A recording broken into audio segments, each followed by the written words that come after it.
हामी जति पनि यो हलमा छौँ हामी सबै के चाहन्छौँ? We want new result in our life, right? हामी जिन्दगीमा अझ नवीन नतिजा चाहन्छौँ। नयाँ नतिजा प्राप्त गर्नको लागि हामी कसरी काम गर्नुपर्छ? नयाँ तरिकाले कि पुरानो तरिकाले?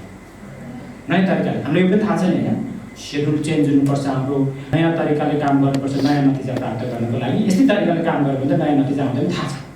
जस्तै तपाईँ पब्लिक स्पिकिङमा एक लेभल उचाइ कायम गर्न चाहनुहुन्थ्यो, काम गर्ने तरिका बदल्नु भयो, सेड्युल बदल्नु भयो, तपाईँले यो ट्रेनिङमा जोइन हुनुभयो, प्र्याक्टिस गर्नुभयो। यही पनि उदाहरण हो कि नयाँ नतिजा बदल्न हामी चाहन्छौँ भने के हो त? हाम्रो काम गर्ने तरिका नयाँ आउनुपर्छ। थाहा हुँदाहुँदै हामी त्यसो गरेको छौँ त? आज के बार हो भन्नु त? शनिबार। हाम्रो क्लास कहिले सकेको? बिहिबार। ब्याच नम्बर 561 को कुरा गरौँ, बिहानको कुरा। तपाईँ बिहान 36मा क्लासमा आइपुग्नको लागि अथवा 6:45मा आइपुग्नको लागि त उठ्ने सेड्युल बदल्नु भएको थियो होला नि त होइन? हुनसक्छ 6 बजे उठ्ने मान्छे 5 बजे 4 बजे उठ्न थाल्नु भएको थियो होला नि त। त्यसपछि अब क्लास त सक्यो त, बिहिबार त सक्यो, शुक्रबार चाहिँ कति बजे उठ्नु? शनिबार कति बजे उठ्नु? यो आफूले आफूलाई गर्ने प्रश्न। जस्ट इक्जाम्पल मात्रै हो। हामी अरूको सपना पुरा गर्ने मिसिन बनिरहेको छौँ कि आफ्नो सपना पुरा गर्ने काम बनिरहेको छौँ, यो पनि बुझ्नुपर्ने कुरा छ। किनभने निपको क्लासलाई सहजता सिर्जना भयो, किनभने तपाईँहरू टाइममा आउनुभयो, डिसिप्लिन बन्नुभयो। तर त्यो निपको लागि मात्रै हो भन्ने लागेर शुक्रबारदेखि फेरि 2 घन्टा गोर गर्न थाल्यो भने के भयो? त्यो निपको मात्रै सपना पुरा भयो नि त, तपाईँको सपना पुरा भयो। त्यसैले हामीलाई थाहा छ, फेरि यो कुरा हामीलाई थाहा छ हो यसमा परिवर्तन हुनुपर्छ, तर पनि किन हुँदैन? हाम्रो एउटा स्टेट छ जसको नाम हो मेन्टल स्टेट। वर्षौँदेखि एउटा प्रोग्रामिङ बनेको छ, विभिन्न अनुभव र अनुभूतिको आधार बदलिनुपर्छ, यो कुरा गर्नुपर्छ, गर्न सकिन्छ भन्ने थाहा हुँदा हुँदै पनि गरिहाल्न हामीलाई कम्फोर्टेबल फिल हुँदैन। किनभने नयाँ नतिजा प्राप्त गर्नको लागि तपाईँको काम गर्ने तरिका नवीन हुनुपर्छ। काम गर्ने तरिका नवीन बन्नको लागि मानसिक स्टेट पनि त्यस्तै बन्नुपर्छ। तर हाम्रो मानसिक स्टेटलाई एउटा कुराले असर गरिरहेको छ, त्यो इमोसन। विगतका भावनामा हामी अल्झिरहेका छौँ, विगतका भावनाले हामीलाई झड्का दिइरहेको छ। अब यसलाई हामीले बदल्नु पर्नेछ। यो कसरी बदलिन्छ भने त रिसर्चले देखाउँछ दुईटा कुराले हाम्रो भावना, हाम्रो मेन्टल स्टेटलाई हामी इन्स्ट्यान्टली बदल्न सक्छौँ।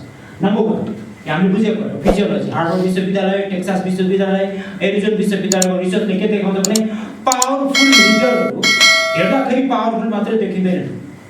उनीहरूमा रिसर्च गर्दा त्यति बेला उनीहरूको शरीरमा उस्तै खालको हर्मोन चलेको पाइयो। डाक्टर एमी कडी हार्वर्ड रिसर्चर जसले गरेको अनुसन्धान अनुसार स्पेसिफिक पोस्चरमा कोही मान्छे रहँदाखेरि बस्दा उठ्दा मुभ गर्दा 2 मिनेटको अन्तरालमा उसको शरीरमा टेस्टोस्टेरोनको लेभल 20% बढेको। टेस्टोस्टेरोनको लेभल बढ्यो भने हामी कन्फिडेन्ट महसुस गर्छौँ, जोखिम लिन खोज गर्दछौँ, उत्साह र उमङ्गले भरपूर बन्दछौँ। कसैले हुँदैन भने पनि हामी देख्दछौँ यो कसरी सम्भावना छ।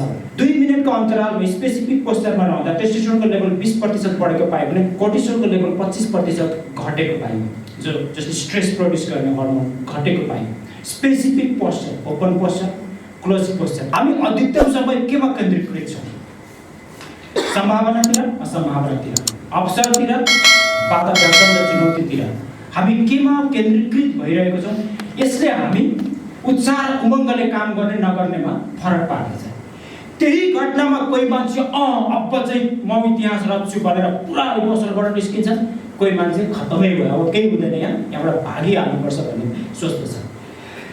यो मान्छेको कुरा होइन, मान्छेभित्र चल्ने भावनाको कुरा जो कहाँ केन्द्रीकृत भइरहेको छ, के देखिरहेको छ? सम्भावनातिर, असम्भावनातिर। बुद्धले भनेका थिए you become what you think most of the time. तपाईँ अधिकतम समय जे सोच्नुहुन्छ त्यही बन्नुहुन्छ। आज साइन्सले यसको बारेमा प्रमाणित गरिसकेको छ। हामीले सोच्दाखेरि हाम्रो शरीरको कोषमा त्यो सन्देश कसरी सम्प्रेषण हुन्छ अनि त्यो सन्देशले हामी उत्साह र उमङ्गले भरपूर अथवा लोसे के बन्ने कसरी सम्भव हुन्छ, यो कुरा आज विज्ञानले प्रमाणित गरिसकेको छ।